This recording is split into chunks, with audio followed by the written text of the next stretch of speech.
Bismillahirrahmanirrahim. Assalamualaikum warahmatullahi wabarakatuh. Alhamdulillahirabbil alamin. Allahumma shalli ala Muhammad wa alihi washabbihi ajma'in.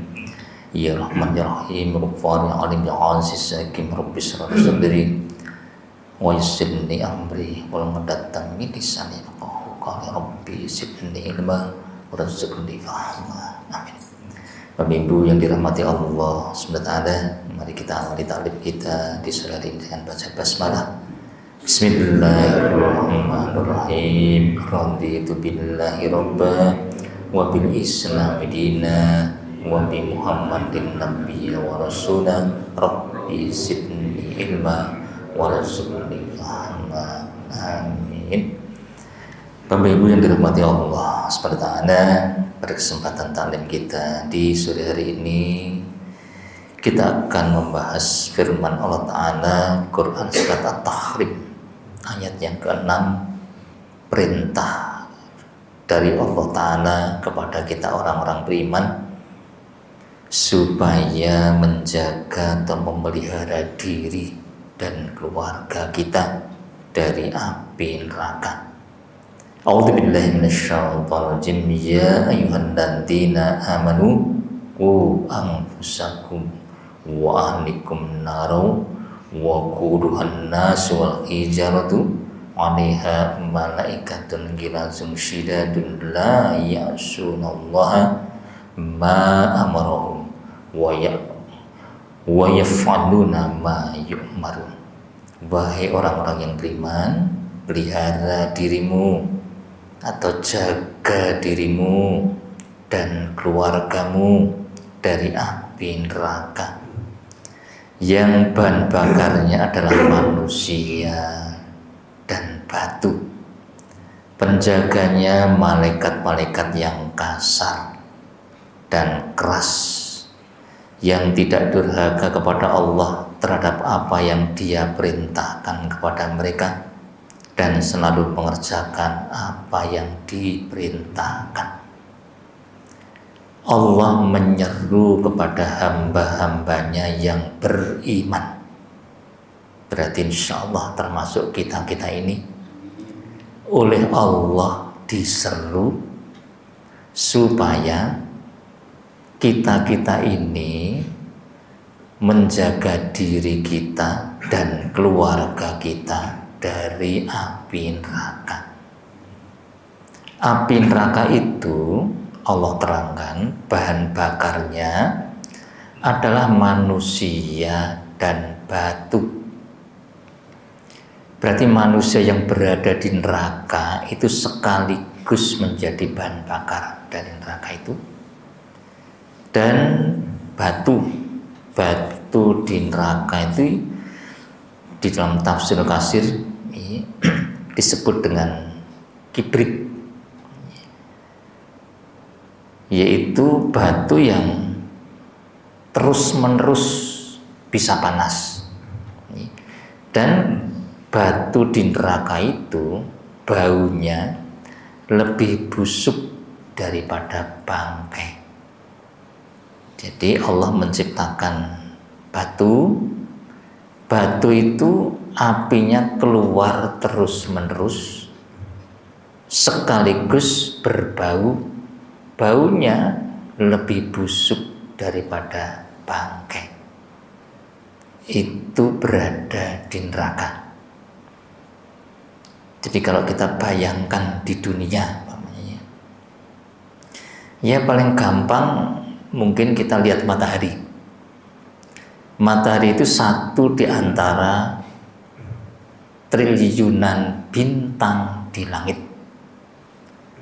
Dan menurut pakar katanya matahari itu besarnya 1.200.000 kali besarnya bumi ini. Bumi yang sebesar ini itu dikalikan 1.200.000 itu sama dengan matahari itu. Berarti itu benda besar itu. Padahal di langit itu, langit nomor 1, ini jumlah matahari. Matahari itu satu di antara bintang. Namanya bintang itu benda besar yang mengeluarkan api. Itu namanya bintang. Kalau bulan itu bukan bintang, karena tidak mengeluarkan api. Dia hanya memantulkan. Matahari itu bintang. Dan bintang-bintang itu ternyata bergerombol. Satu gerombolan bintang itu namanya galaksi. Galaksi itu tersusun dari 200 sampai 300 miliar bintang. Ini katanya pakar astronomi itu ya. Dan di langit nomor 1 itu tersusun dari 200 miliar galaksi. Itu perkiraan bisa dihitung dengan alatnya manusia. Dan kalau kita pikir matahari itu sudah mengeluarkan api berapa tahun? Kok orang mandek-mandek, kok orang mati-mati? Dan kita merasakan juga sampai hari ini suhunya juga ajek saja. Tidak seperti PLN kemarin kadang giliran mati. Kalau matahari giliran. Itu batunya seperti apa yang berada di matahari itu? Itu baru dunia. Padahal Nabi memberitahukan apinya anak Adam ini kalau dikumpulkan itu hanya ya 1/70 bagian dari api di neraka. Nah, kita kembali lagi. Neraka itu bahan bakarnya adalah manusia dan batu. Berarti manusia sendiri itu di sana sekaligus menjadi bahan bakar. Kita oleh Allah diperintah untuk menjaga diri dan keluarga dari api neraka. Yang diperintah orang beriman. Ini menunjukkan bahwa orang beriman itu juga bisa masuk neraka berarti. Kalau orang kafir kita paham. Tapi Allah kok memerintah wahai orang-orang yang beriman. Berarti orang beriman itu bisa masuk neraka.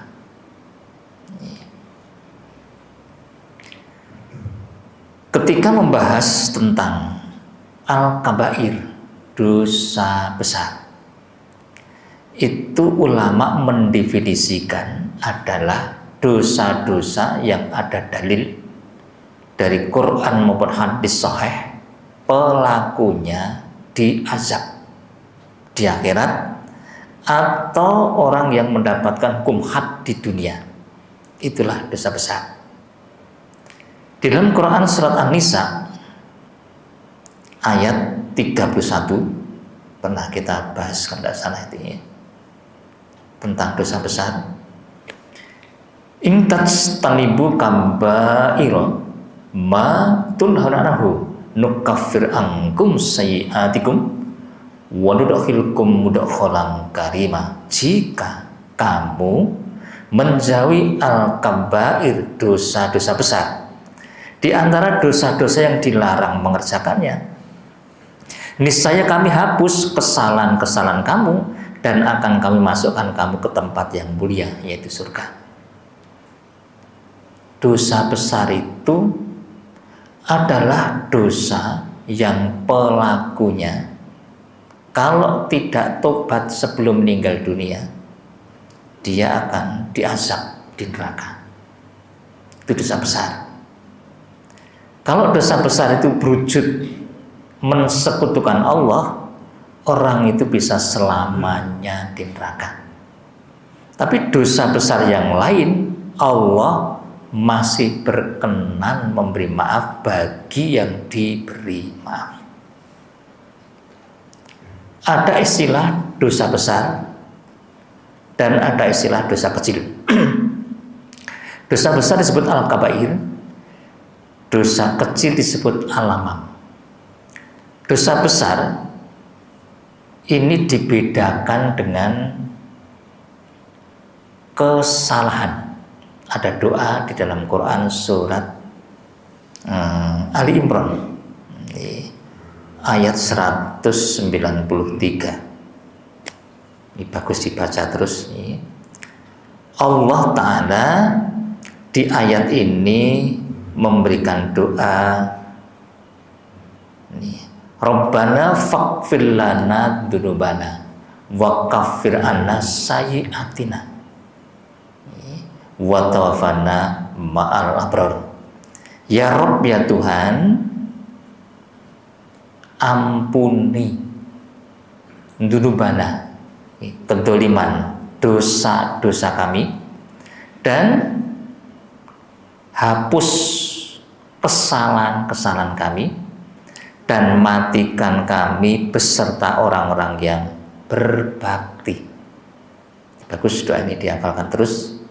Rabbana faghfir lana dzunubana wa kaffir anna sayyi'atina wa tawaffana ma'al abrar. Dibedakan antara dosa dan kesalahan.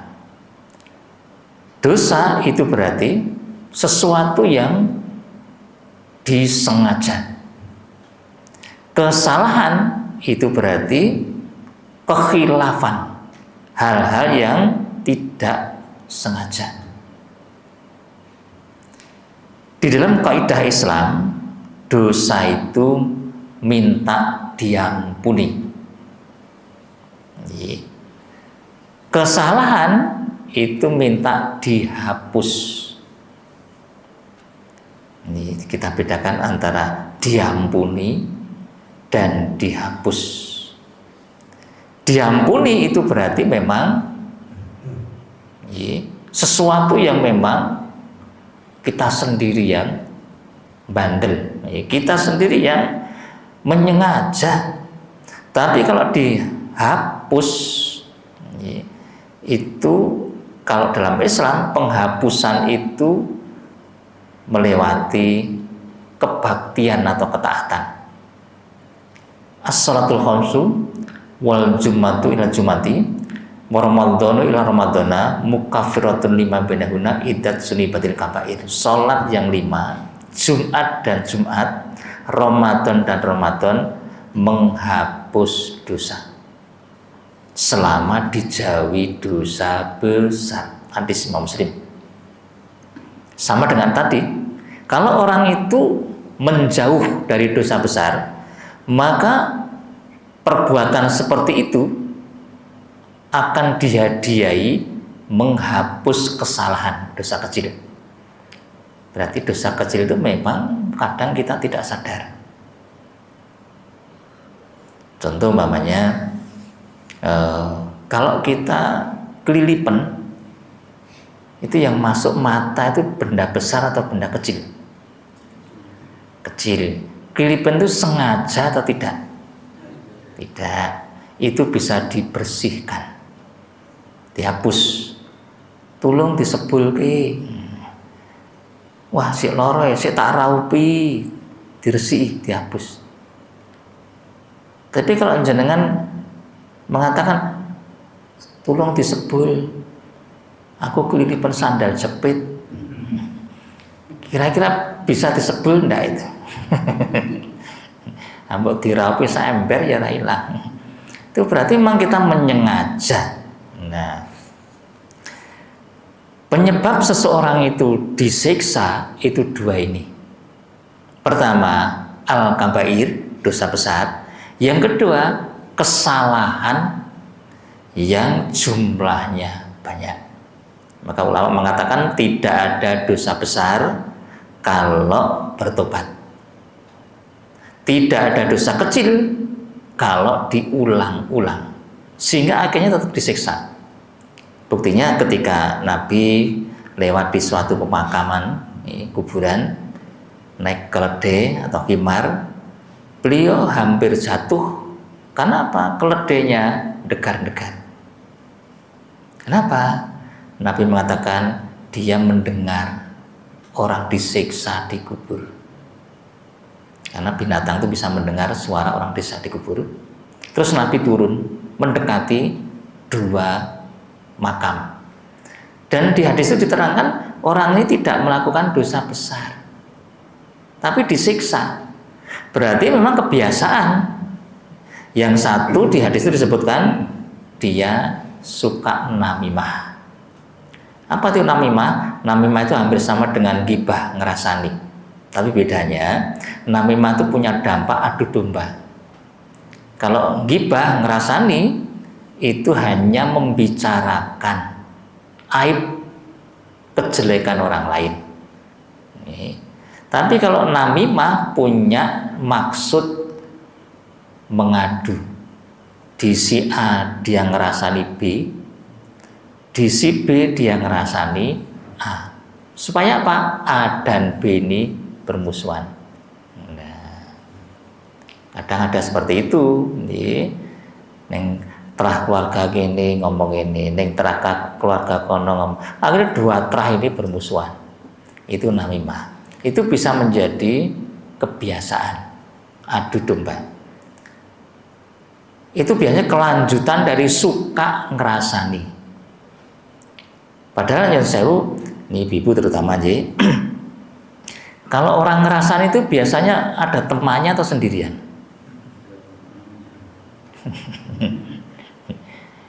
DPN ini jenengannya deleming. Biasanya punya teman, nih, dan kadang temannya itu kadang juga lebih dari satu. Maka kira-kira arisan bapak-bapak dengan ibu-ibu itu rame mana kira-kira? Nah ini akhirnya ya berdampak seperti itu. Kini ngerasani kono, kono ngerasani kini. Nah itu kalau berulang-ulang itu menjadi sebab azab. Buktinya apa? Disiksa, dikubur. Padahal kalau saya membaca salah satu tulisan ulama ketika Utsman bin Affan radhiyallahu melewati satu kuburan, itu sahabat lain selalu memastikan Utsman pasti nangis. Jadi sahabat-sahabat itu niteni Utsman itu begitu lihat kuburan pasti dia susah menahan air matanya. Pernah ditanya sebabnya apa?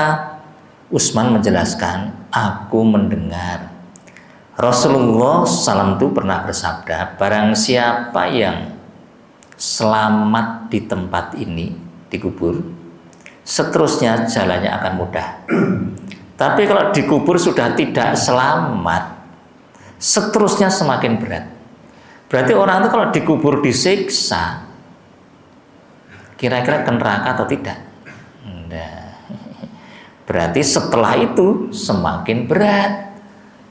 Maka ketika membahas tentang siksa kubur, orang disiksa di kubur, ini belok sedikit nih, itu doanya apa? Mereka berdoa juga. Orang disiksa di kubur itu minta kepada Allah, ya Allah, jangan kiamat dulu. Padahal neng kubur disiksa, kok ya betah-betahin neng kubur terus disiksa. Minta jangan kiamat dulu. Kenapa? Karena setelah ini, nah, dia sudah diberitahu calon tempat tinggalnya yaitu neraka. Maka ketika dalam bukunya Syekh Albani ketika membahas Al-Janaiz, kitab jenazah, membahas tentang siksa kubur, ketika mayit itu tidak bisa menjawab pertanyaan kubur, tidak bisa menjawab, maka mayit itu dibawa malaikat melihat surga. Terus diberitahu, inilah tempat yang kamu tidak jadi masuk. Berarti orang ini akan ke neraka. Tapi kalau dia bisa menjawab pertanyaan kubur, diajak lihat neraka. Diberitahu, inilah tempat yang kamu tidak jadi masuk. Oh, berarti orang dikubur itu memang betul sudah diperlihatkan calon tempat tinggalnya, surga atau neraka. Utsman bin Affan setiap melihat kuburan nangis karena pernah mendengar Nabi, siapa yang di sini tidak selamat, seterusnya dia akan semakin berat. Maka Nabi turun dari dari keledainya mendekati dua makam itu, terus didoakan sambil mengambil pelepah kurma disigar jadi dua, dicancapkan di atas kuburnya dan didoakan selama pelepah kurma ini masih basah dia tidak disiksa. Tapi setelah itu ya siksa lagi. Berarti dia orang beriman. Kalau tidak beriman tidak mungkin didoakan. Karena doa untuk penduduk kubur itu hanya terbatas kepada orang beriman dan muslim saja. Assalamualaikum ya ahlad diyar minal mu'minin wal muslimin. Jadi kita minimal kalau di kubur itu mendoakan begitu, pakai salam. Tapi tidak usah nunggu jawaban. Waalaikumsalam. Kita mulai lagi.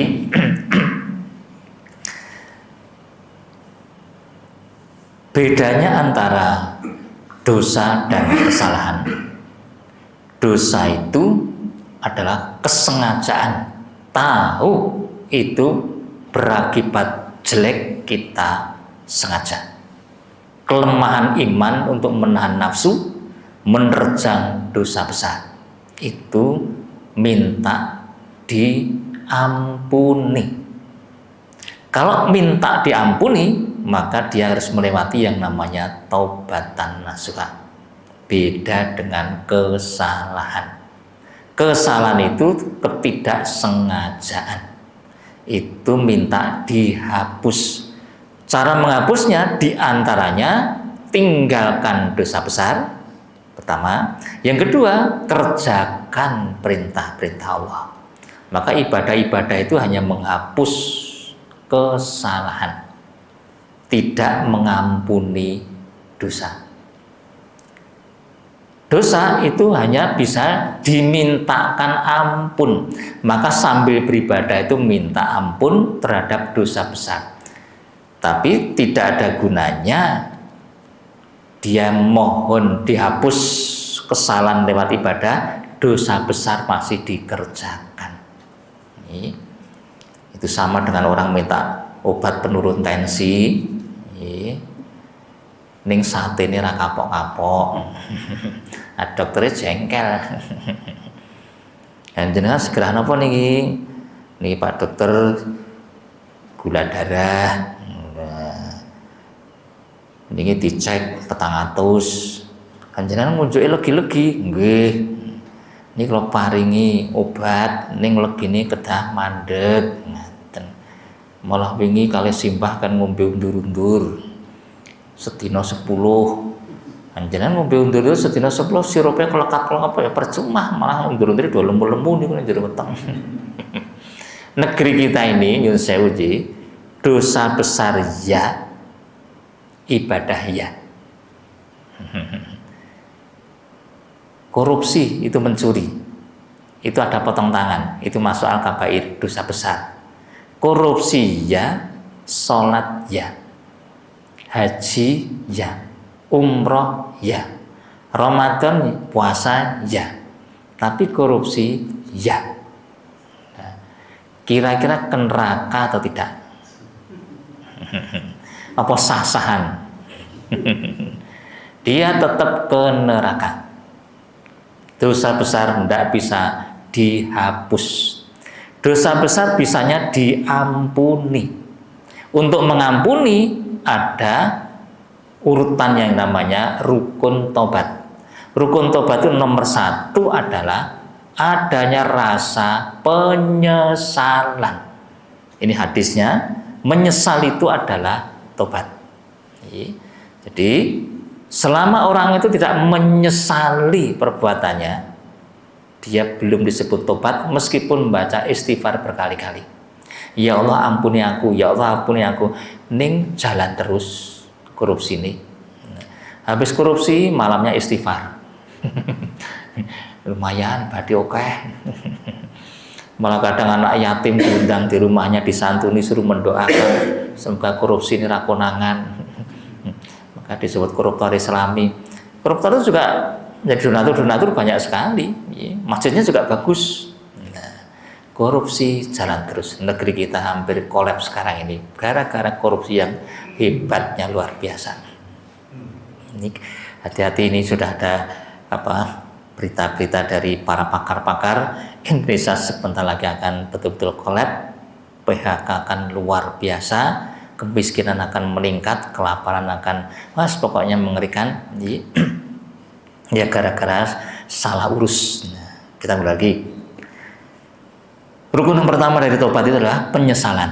Yang kedua, meninggalkan. Yang ketiga, mohon ampunan. Nah, jadi mohon ampunan itu baru rukun ketiga loh itu. Entah diampuni entah tidak, wallahu a'lam. Yang keempat, baru ditebus dengan amal kebaikan. Itu rukun tobat. Nah, baik itu dosa maupun kesalahan itu berdampak siksa. Contohnya orang disiksa di kubur tadi. Yang pertama namimah. Yang kedua, kalau kencing tidak bersih. Bola-bali nek pipis yang kaya ngono kuwi bae. Nah, ora resik nek wawi. Itu dianggap bukan dosa besar. Buktinya apa? Dia masih bisa didoakan di situ. Berarti itu kesalahan. Tapi diulang-ulang.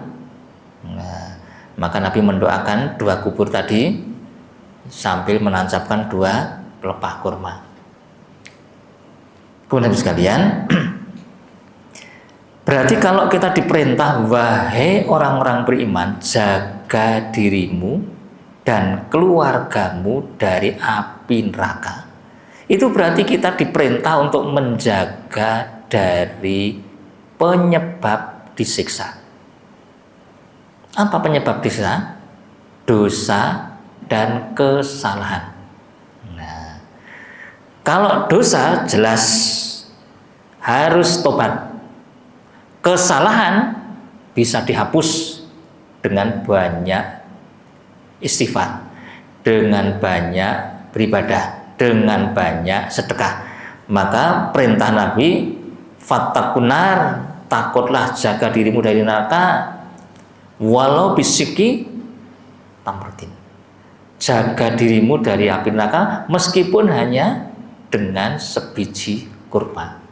Itu maksudnya kesalahan, bukan terus korupsi ditebus dengan sedekah kurma sak kintal. Tidak bisa. Itu berarti kesalahan. Salat itu menghapus kesalahan. Puasa menghapus kesalahan. Haji umroh menghapus kesalahan. Kalau dosa besar itu minta diampuni. Untuk diampuni itu melewati rukun sebelumnya. Penyesalan, meninggalkan. Baru minta diampuni, terus dilanjutkan dengan ditebus dengan amal ketaatan.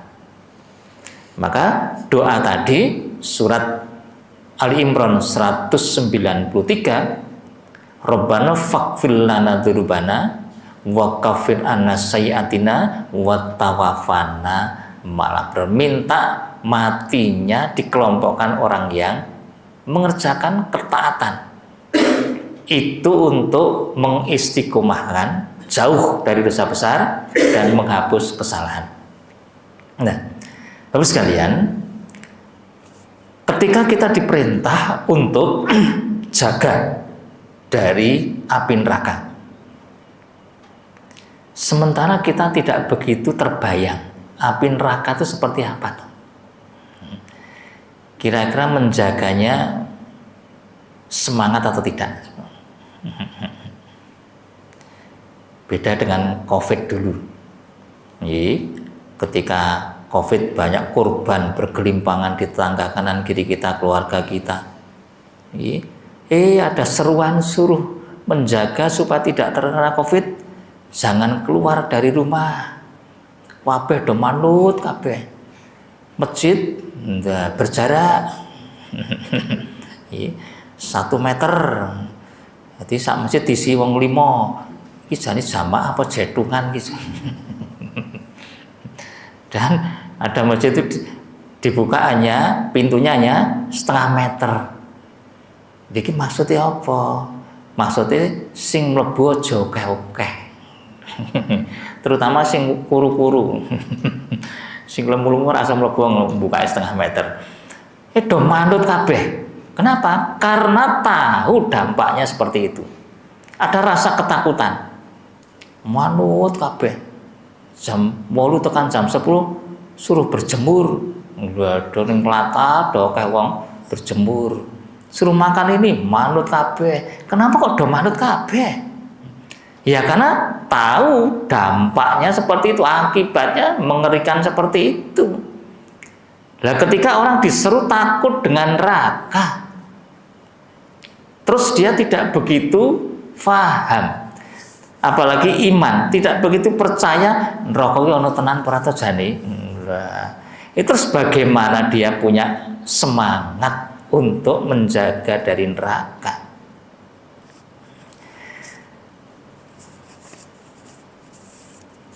Kalau kita ditanya sekarang ini neraka sudah ada atau belum?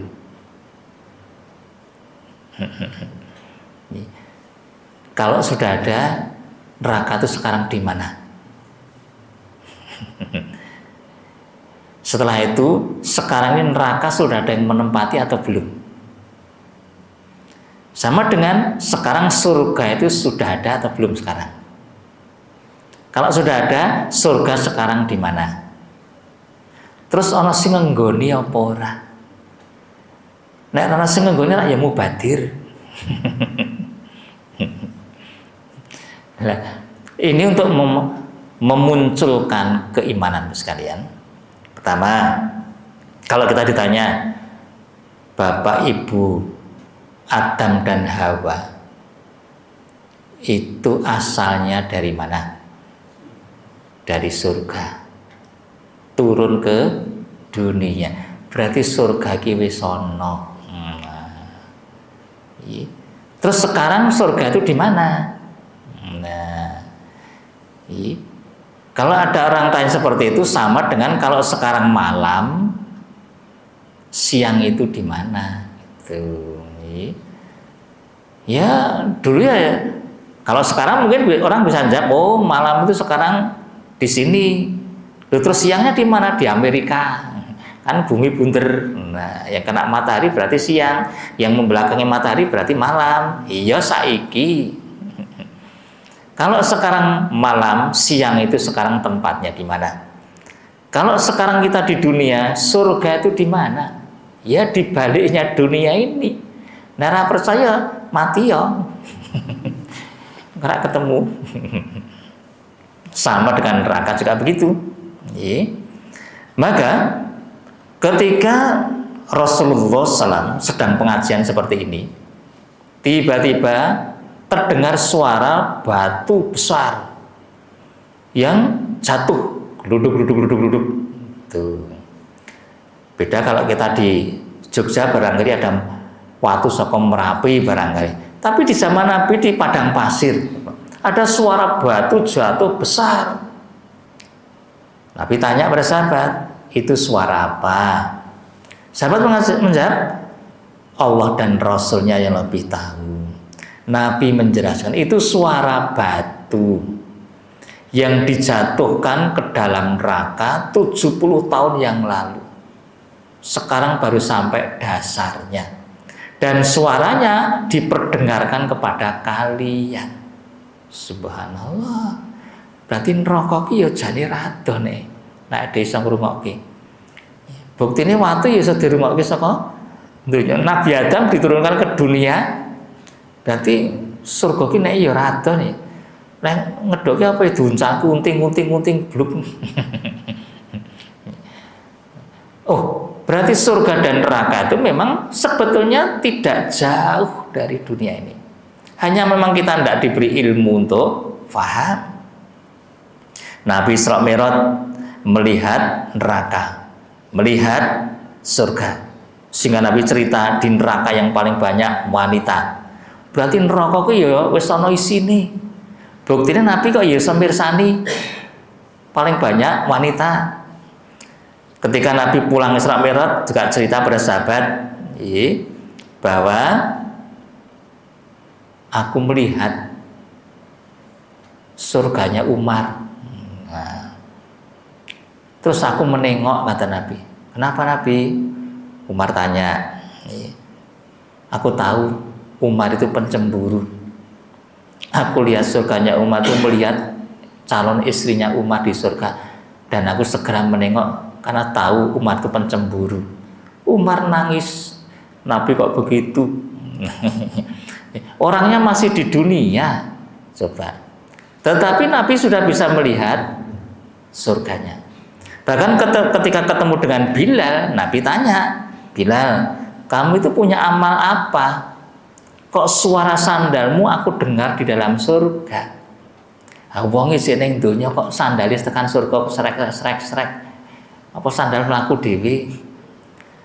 Itulah ilmu yang kadang akal kita tidak nyambung karena memang kita diberi keterbatasan.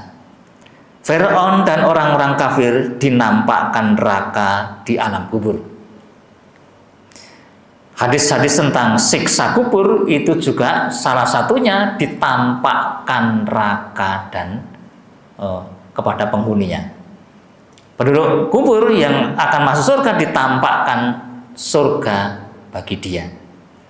Berarti surga neraka ijane wis ana.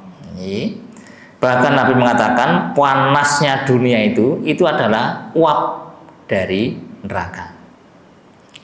Dan seterusnya.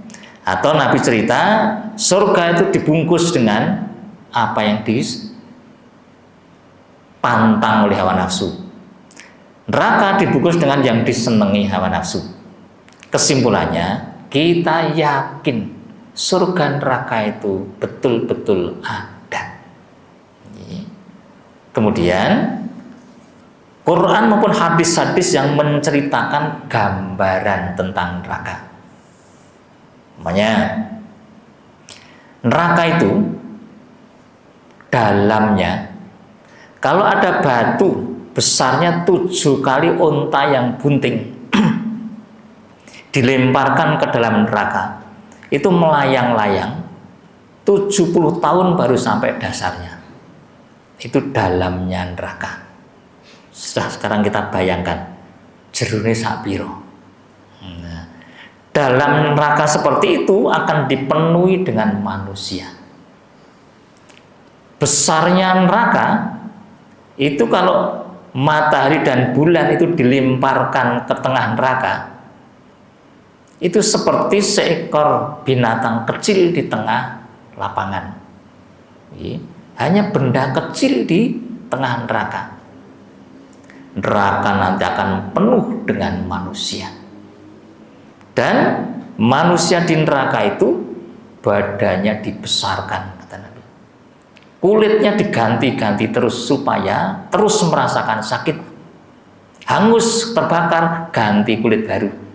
Dan badannya besar supaya apa? Siksa itu banyak menempel di tubuhnya. Di hadis diceritakan orang di neraka itu untuk memberi tempat pantatnya, bokongnya, itu lebarnya antara Mekah sampai Madinah. Padahal Mekah Madinah itu 500 kilo. Bokong kok 500 kilo. Tapi nek gawe ke kolor kaya apa? Dan orang di neraka itu saking menyesalnya, kalau dia menangis itu air mata habis yang keluar darah. Dan kalau kamu punya perahu, kamu taruh di depannya, perahumu akan berlayar. Saking penyesalan yang hebat orang di neraka, menangisnya itu sampai perahu bisa berlayar dengan air mata. Nek dibayangke apa ya iso? Ya iso wae wong bokonge Mekah Madinah iki berarti mripate sak Sleman. Grojo-grojo. Kemudian di neraka itu tidak bisa mati. Nabi beritahukan nanti penduduk neraka dimasukkan, penduduk surga juga sudah ditempatkan. Nanti ada pengumuman, wahai penduduk neraka, mati sudah dihilangkan. Wahai penduduk surga, mati sudah dihilangkan. Mereka tidak ketemu mati lagi. Sehingga mereka disiksa tidak ada kematian. Nah, Kemudian mereka itu juga butuh makan, butuh minum. Berarti mereka diberi rasa lapar, rasa haus. Dan mereka makan tuh seperti unta kelaparan, kata Nabi. Wok, wok. Padahal yang dimakan apa? Nomor 1, zakum.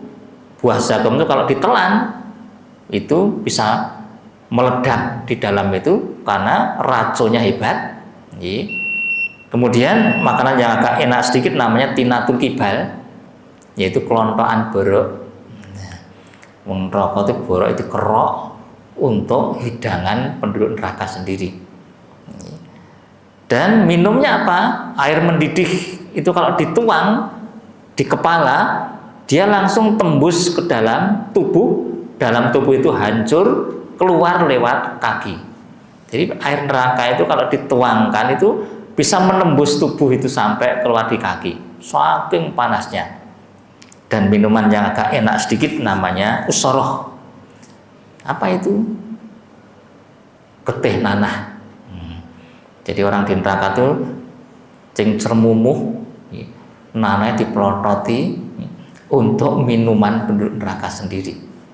Dan seterusnya, jenis-jenis siksa neraka diceritakan oleh Allah di Quran maupun oleh Nabi di hadis-hadis sahih, dan itu sebaiknya banyak kita baca supaya kita punya semangat motivasi untuk takut dengan neraka. Dari situlah kita punya kemampuan untuk menjauh dari dosa, baik dosa besar ataupun dosa kecil. Demikian sekalian sementara materi kita, mari kita akhiri dengan kafaratul majlis. Subhanakallahumma bihamdika asyhadu an la ilaha illa anta astaghfiruka wa atubu ilaik. Assalamualaikum warahmatullahi wabarakatuh.